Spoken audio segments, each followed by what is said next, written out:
let's get started. Hey, hi. Thank you for coming to our first live workshop. My name is Bethany. I'm majoring in communications and my minor is foundational languages and political science. Yeah. Okay. So today's workshop is on brainstorming. I'm going to share my screen. Yeah. Can you guys see the screen? Yes. Okay, cool. Thank you. So today we're going to talk about brainstorming and how basically to write an essay, such as, and we're just going to go through all the parts. So the first part of a paper is the introduction. So the introduction, we're going to start from a very broad area to a very narrow place, such as in the narrow place is going to be your thesis. So when you're talking about your introduction, you want to stay as vague and general as possible so you don't give away all the information that you want to give away in your body paragraphs. So when you're wondering how to start your introduction, so there's the broad area, you want to think closely towards history if you're writing a research paper, such as if you're writing about like McDonald's hamburgers, for instance, and you want to write how McDonald's hamburgers are unhealthy and such, you want to start with how McDonald's hamburgers came to be and how it has been marketed and how the impact has been made around the world rather than just in general. And when we're going into like the narrow area, we want to make sure that we're focusing our topic towards one central theme. So if you're writing a literary paper, you want to focus your thesis on themes such as betrayal, love, hate, etc. But if you're writing a research paper, you want to focus your thesis more on a general argument. So we're going to go back to McDonald's hamburgers for a second and say that, let's say you want to say that your thesis is based on how McDonald's hamburgers are unhealthy. And then you want to give your reasons or the general reasons as to why McDonald's hamburgers are unhealthy. For example, let's go into just a way for you to remember the general structure of an essay, an hourglass.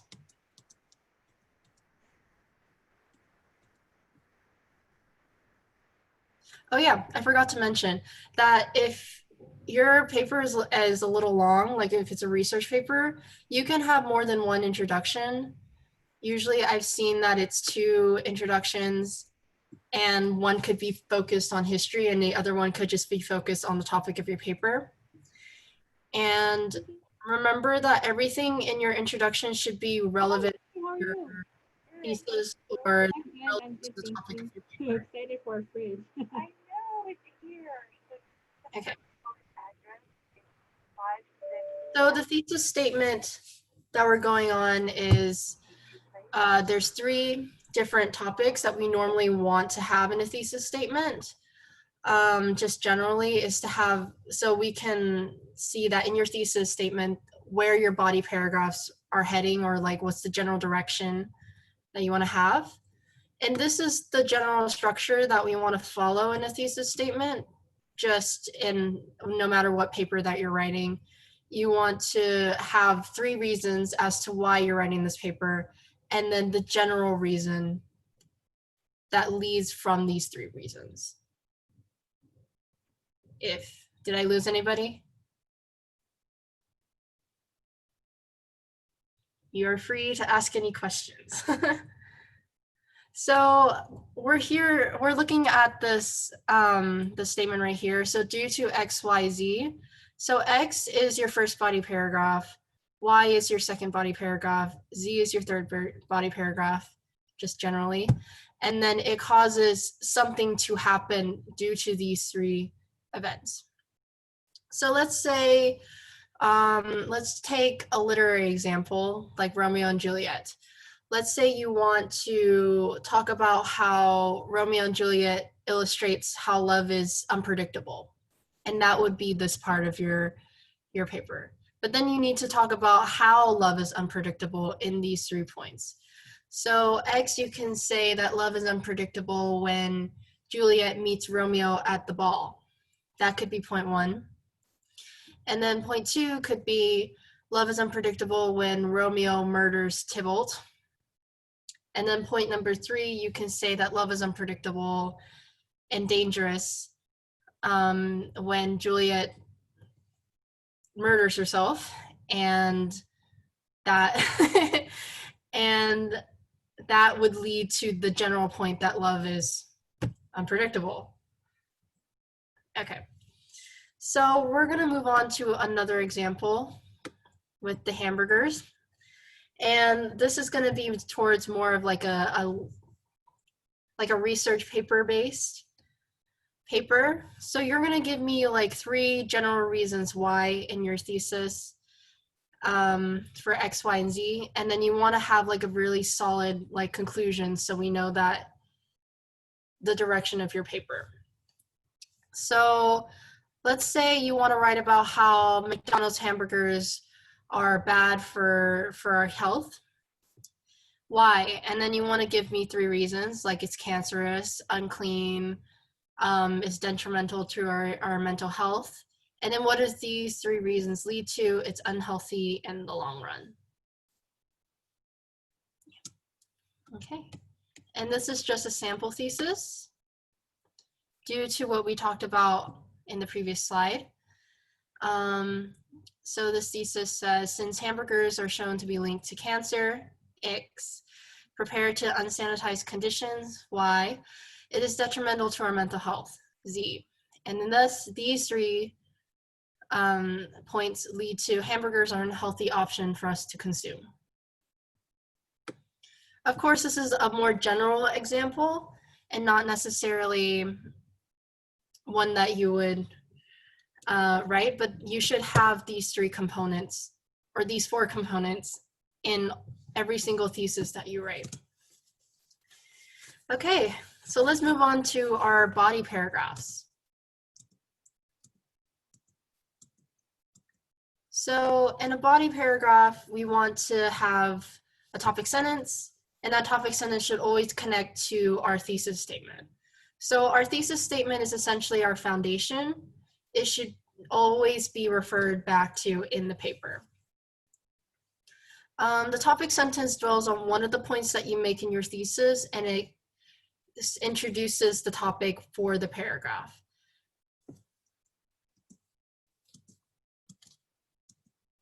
And essentially, after the topic sentence, you want to give like an example as to why this point is what it is.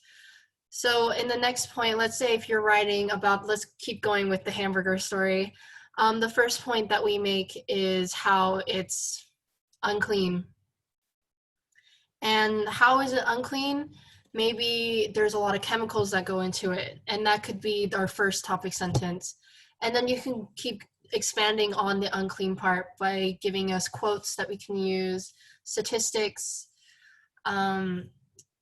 just facts, or after you make that statement, you need to elaborate on why that's important. Although every teacher may vary, but just on general paragraphs, you want to give like 2 different quotes or 2 different facts.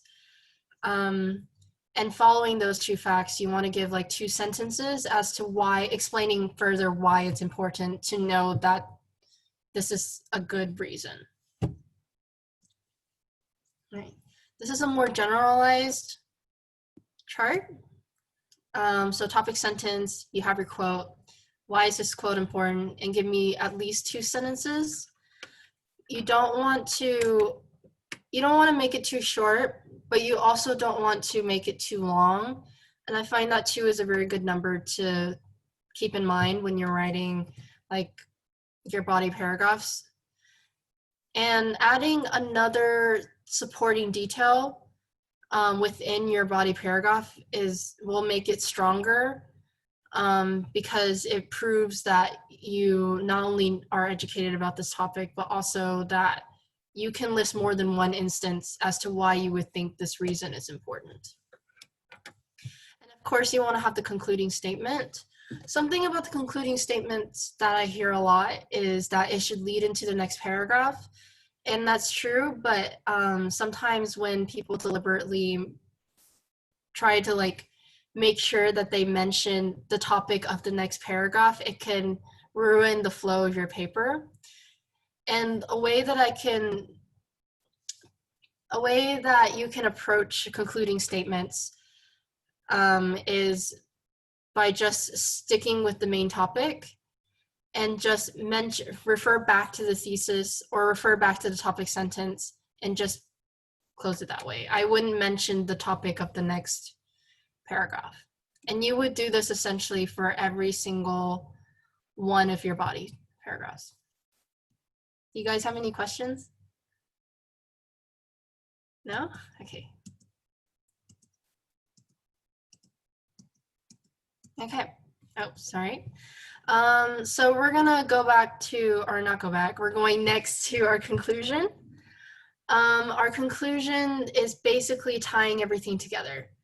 So we've written our body paragraphs, and now we want to make sure that we mention all of our points that we made in our body paragraphs into our conclusion. So I get the question about like what should be in our conclusion a lot. And what I always tell people is conclusions should always mention specifically the points that you make in your body paragraphs. Although you don't have to elaborate or explain as you do a body paragraph, but it should mention certain points from your body paragraph. So let's say your first body paragraph was being unclean, and your second one is mental health, and your third one is, I don't know, your third point. And you would take points from unclean, and then you would take other points from it's detrimental to your mental health, and you would tie all those things together to make a general like statement as to this is why eating hamburgers is unhealthy. You need to give like a reason, like a further reason. It's kind of restating the thesis, but not really. It's kind of expanding the thesis a little bit, and just making sure that you mention all of your past topics into your paragraph. And although I say that to mention your past topics, make sure that you don't add anything new or anything like a supporting detail such as like quotes or like anything plot based. I wouldn't mention again in your conclusion only because it's repetitive. I would only mention like if you're writing a literary analysis paper, I would mention like the themes and certain like what was the point of the theme and how does it play in the story. And if you're writing a research paper, I would explain that bam, bam, bam, these are the points again, and then it ties down to a certain point. Yes. Okay. So this is a really good like outline for you guys to use because it gives you like the introduction, it gives you some space. Yeah, I think that's it. I think I'm open for any questions that you guys might have.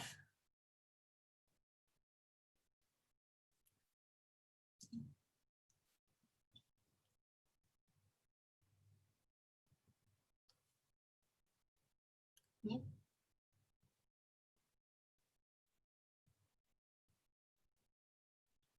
Do you guys have any questions or thoughts that you'd like to share? Do you have an example of an outline with examples? Yeah. I don't have it filled out, but I can definitely go through how you would possibly fill out something. Do you want to just pick a topic? We can use the McDonald's. It's the coronavirus. Okay, so let's go with McDonald's. So the introduction right here.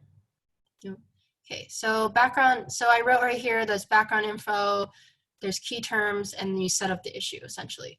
So let's say you're writing a research paper on McDonald's and how it's unhealthy and it's causing, let's say we focus on the health issue, that McDonald's leads to obesity in the country.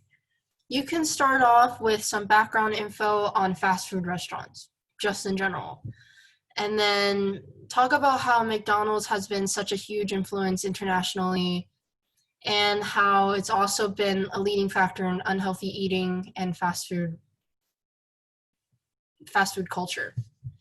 And if you're picking like an international kind of perspective, you would go with that angle. But if you're going with like a more national, like American perspective, you need to mention specifically what audience in particular that you're talking to here.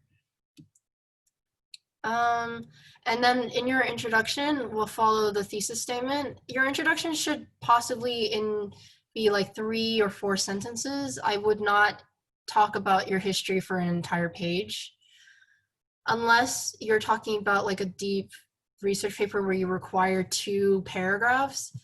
But in more general essay structures, we would just have 1 introduction, and that introduction should have 5 or 6 sentences max. And then about 3 or 4 sentences are about the history. Your thesis statement should be 1 sentence. We try to make it 1 sentence, but I've also seen thesis statements that expand to 2 points, especially when you're comparing. But we want to keep it in 1 sentence in general, if possible. And so the thesis statement that we would have for the McDonald's is you would mention 3 points that you want to make in your body paragraph. Let's write this down actually. So I have this point. So what is one of the points that you guys want to make for your thesis statement?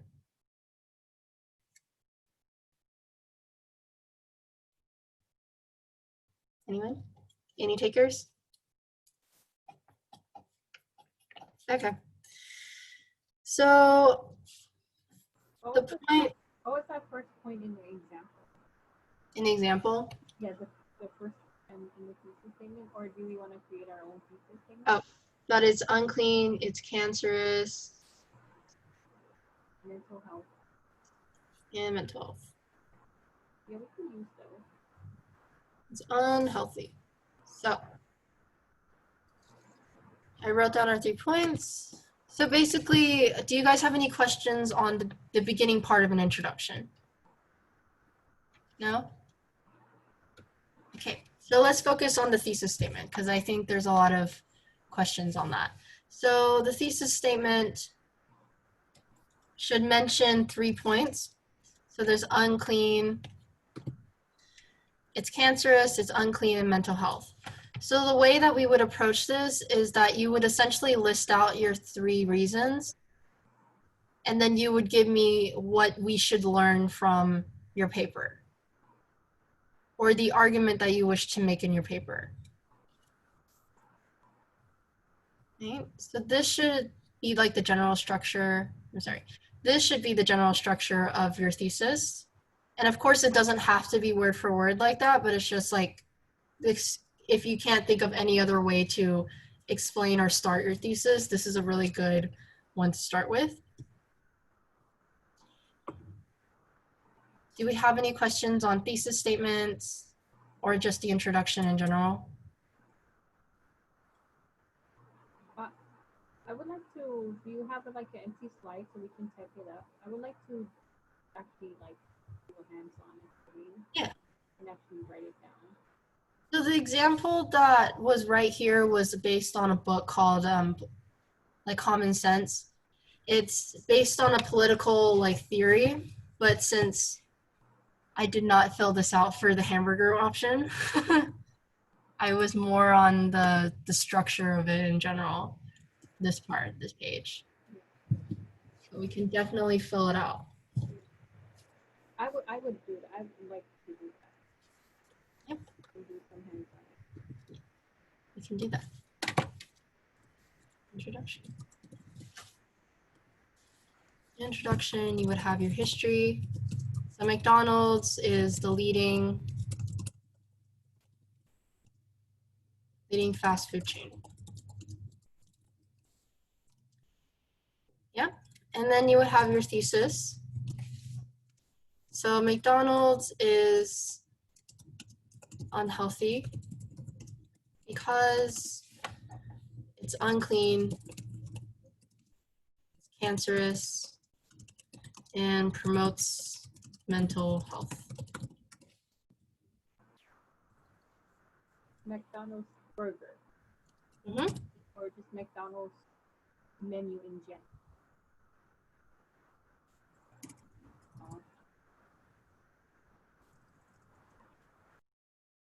Negatively affects. Oh, another way to elevate your thesis is by adding adjectives in front of your points. So we know that I find that it increases and betters your writing when you add adjectives such as negatively affects or is abnormally cancerous or something like that to signify that this is a bad thing to your reasons. Okay, so the introduction is right here, and then we're going to move on to our body paragraphs.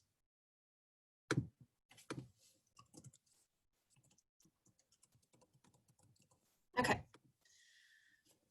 so our body paragraphs, we're going to start with our first reason. So our first reason is that it's unclean.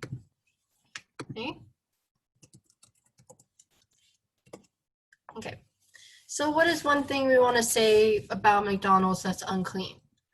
You can say that it's unclean because the chickens are not prepared or old. And you would probably find like a quote from an article. Or they're made from different chicken parts with additives in there. I'm sorry? Or they're made from different chicken parts or sorry. Yeah, I read that too. Yeah, you can definitely talk about how it's like made from different parts. There's chemicals that go into it. And then those would be your two reasons as to chickens are not prepared and they're old because they're made from different parts. There's chemicals in it, and those would be your reasons as to why it's unclean. Okay. So our second quote, you can say that everything is unclean. It's fried. So the oil doesn't change.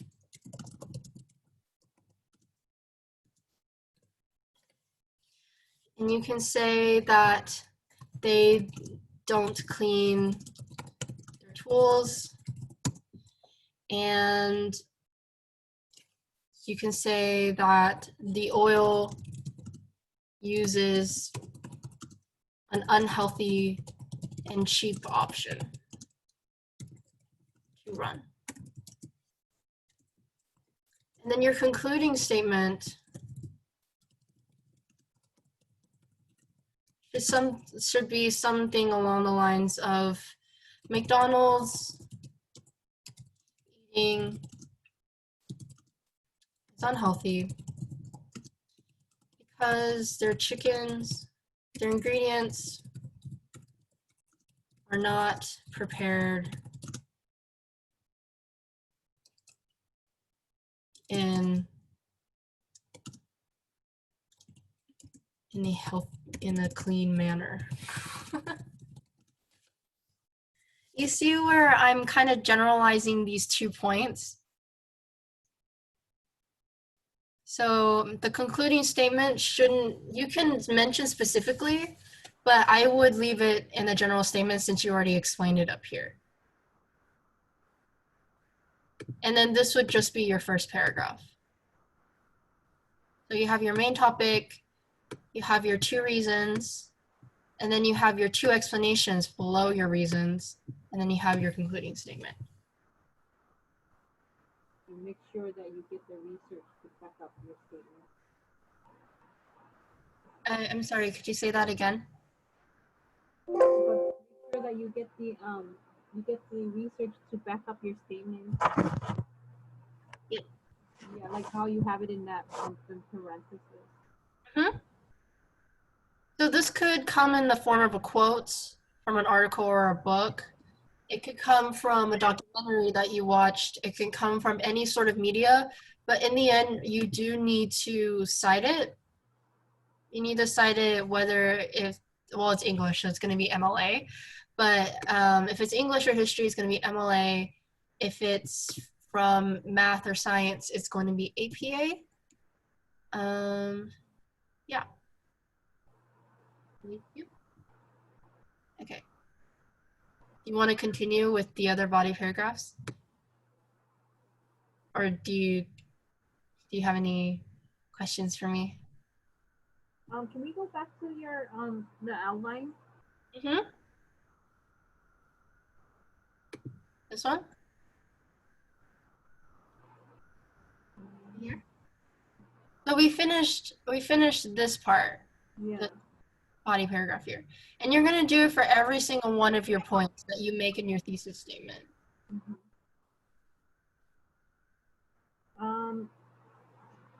Main point. So can you go back to the other template? The first or there was the other one where you had the concluding. Are you talking about this one? Oh, the slide number 10. The number 10, this one? Yeah. Yeah. You want me to explain this in detail? So this is what this is the topic sentence. That's the each main point outline, right? Yeah, this would be the main point of your paragraph. Yeah. Yeah. Are you asking how you would sentence or start the topic sentence? No. I was just looking at like where to add like concluding statements. So if you go back to the outline, like was it number? This one? No, the number 12. Oh no, yeah, sorry.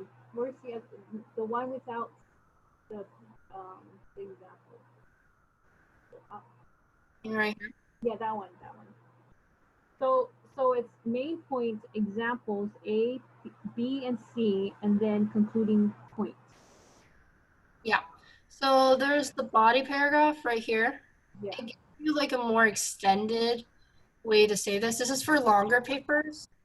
What I'm telling you is for shorter or more generalized papers, like for academic papers for school. This is like for research papers. So in research papers, you're going to have a lot more reasons and you're going to go more in depth for your points. So you would have like more than 4 or 5 points. And your thesis in turn would be a little more general rather than listing out your points, and it would centralize around like a certain issue or a problem. Yeah. But you still need a concluding statement under each main point? Yes, you need to have a concluding statement every time you finish talking about a point. Okay. So maybe, I don't know, this is a research example. So maybe, I don't know if we should add main point example A, B, C, and then concluding statement point. I don't, or we're just listing main points. You know, there's different ways you can approach the body paragraph. The way I've always approached it is the one that I taught you about, like the topic sentence, your quote, and then your 2 reasons, another quote and 2 reasons. Because in my mind, I think it's just a lot easier to formulate. But the way that this person decided to do it is that you would have your main point and you would just explain your reasons and give like a more detailed explanation through and then conclude. You can also do it this way, but sometimes people don't fully explain in these 3 points all the way through. And so it makes your paper a little weaker. But, you know, you can either way, it depends on how you do it.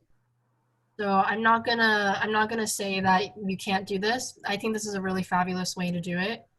But there's many options as to how to structure something. Okay, sounds good.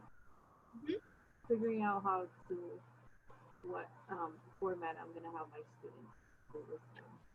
I think it's just whatever comes natural to you, or which one just clicks for you.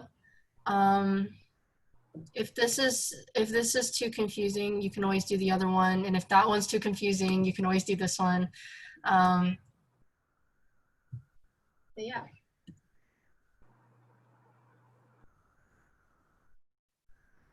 Okay. So just remember that everything's like an hourglass, so you want to make sure that you're narrowing to a certain point. And then when you get closer to the conclusion, you're going to expand to a more narrow topic or the general conclusion or the base of your paper.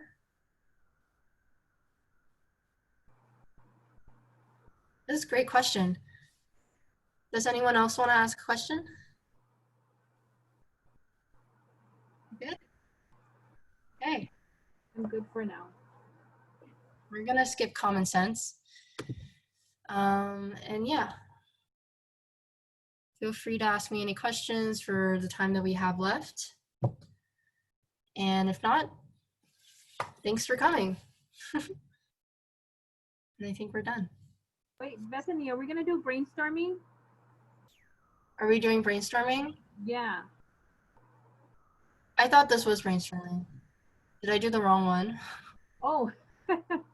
No, I thought you had like, you know, like brainstorming, like maybe mind map or like. No. Did I do the wrong workshop? That would be really bad. I mean, this is good. This is brainstorming for how to do outlining and essay structure. Yeah.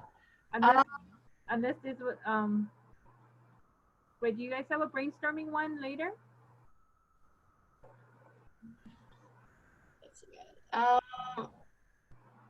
Wait, give me a second.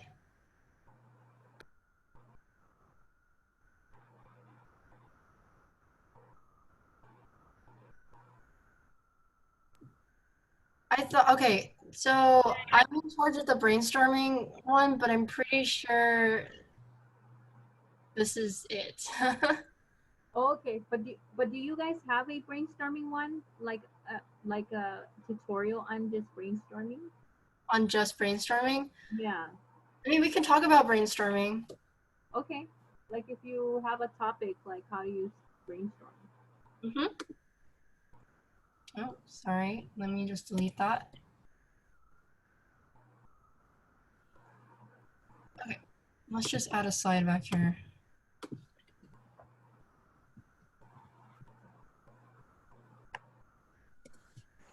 Okay. How to brainstorm topics. Okay, so how to brainstorm topics. We're gonna start with what kind of topic that you want to talk about, or what kind of theme that you want to go with. Let's do the coronavirus. Coronavirus? Okay. So coronavirus on dining in or hospitality industry. Oh, the effects. Okay, that's a really good topic. Okay, effects on hospitality. Unless Tessia has topics she wants. Mm-hmm. Or Ensu. Yeah. They want to use. Tessia, you have a topic you want to use? No, I'm good. Okay, so we're gonna go with the coronavirus and the effects on hospitality. So the first thing we can say about the coronavirus is, what are some things you want to say about the coronavirus? What do you know about, let's start with what you know. What do you know about coronavirus?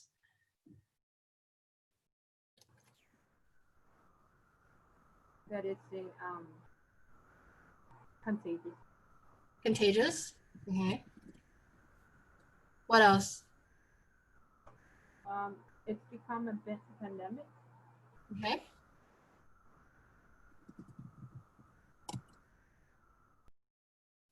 Let's make one more point.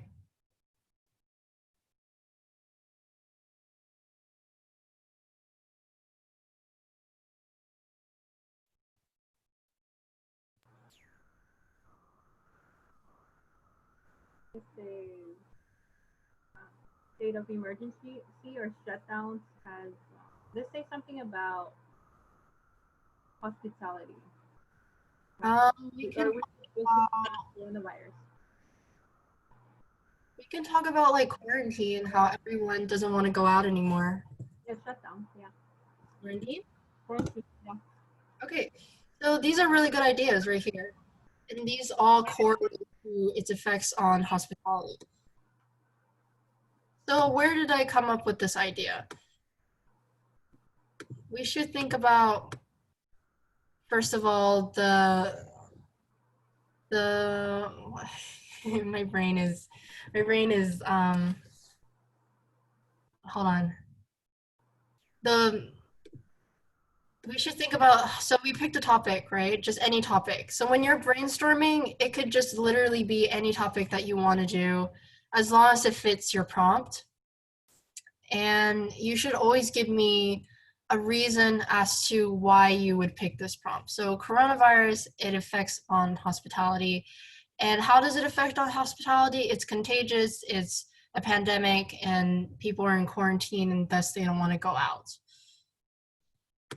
There's many ways that you can brainstorm topics. I think the first way that most people like to do is just jot down ideas. And those ideas would eventually turn into your points that you would make in your paper. Just like what we did here, we would just jot down points. Another way is by making like a thought bubble map.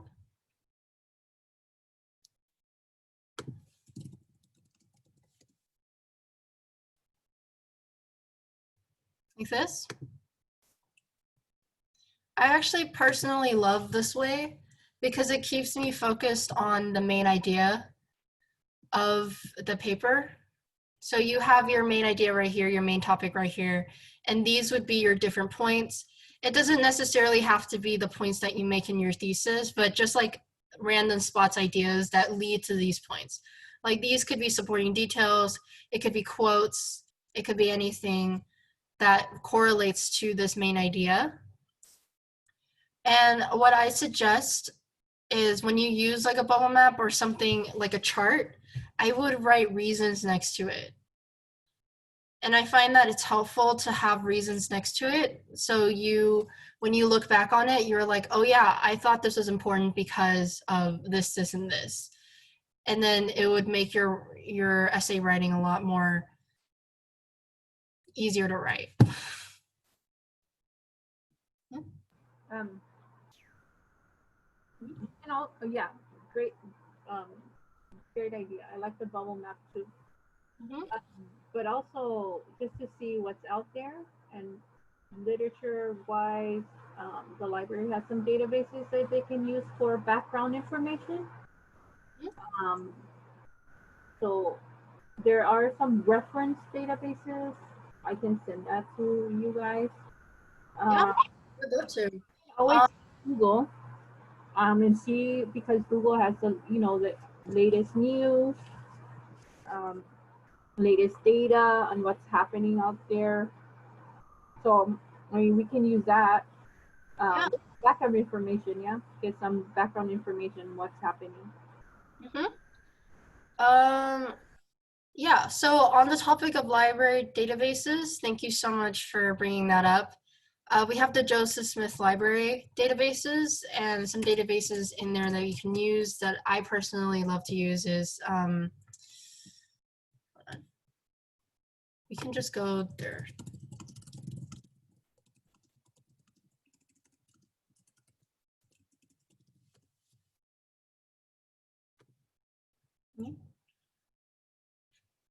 Yeah, so we're gonna click on databases, and we're gonna go to Gale. I personally love Gale because it already cites it for you. But I also know JSTOR. JSTOR is another one that is frequently used. But let's say you don't want to use, you want to use sources outside the school database. Oh, wait, Bethany, can you go back to the library? Mhm.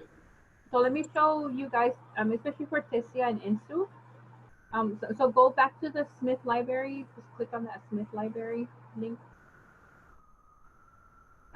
So if you go to research guides, so we have these different guides that have different databases that are specific to those topics. So if you go to e-reference,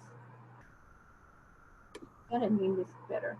So e-reference, these are all reference databases. So reference databases or reference are resources that gives you background information on your topic. So there's Gale ebooks.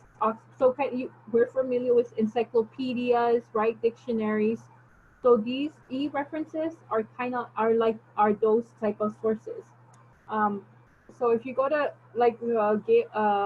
Bethany said that there was Gale databases, so you see Gale ebooks, but there's also like Britannica, Encyclopedia Britannica. You can search on there for the coronavirus. If you go up, there's Oxford Reference, Sage Knowledge. You can go on there and type in coronavirus in those databases, and you can get resources from there too. Thanks, Bethany. Thank you so much for sharing. I didn't know that. That's super cool.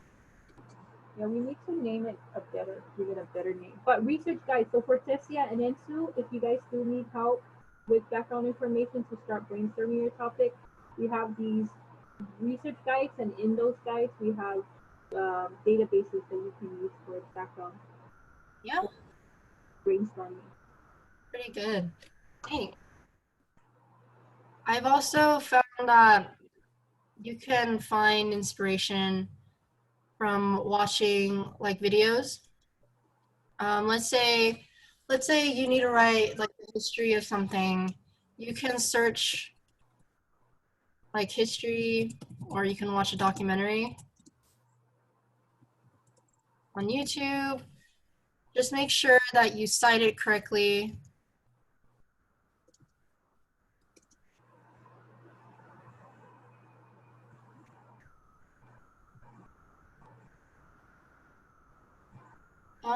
When you cite something, it should be from, you can use citation machine, or the school already cites school database stuff for you.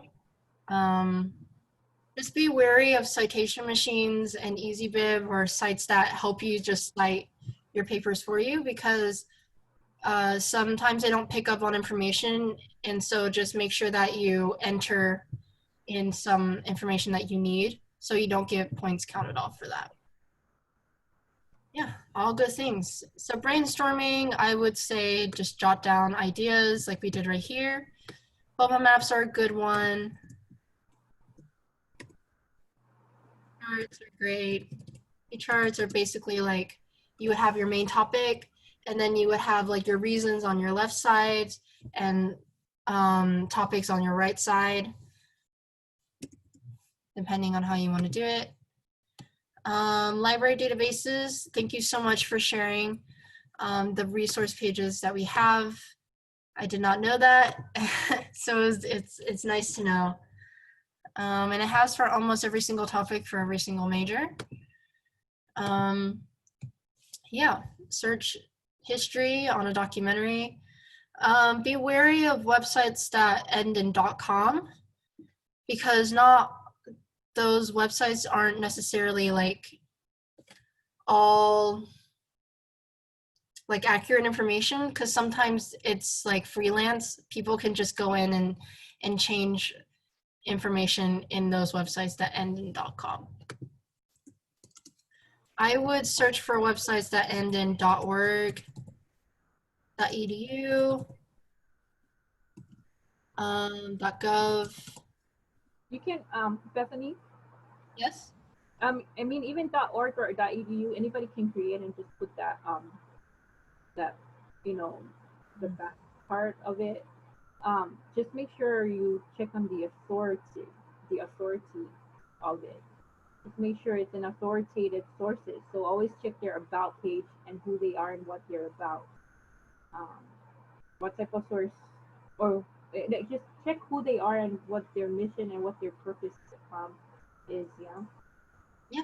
Yeah. So, but I mean, everybody says .com because you're selling something, or but you just .coms are okay. You just, because even .org, .edu, .gov, people can just create those extensions.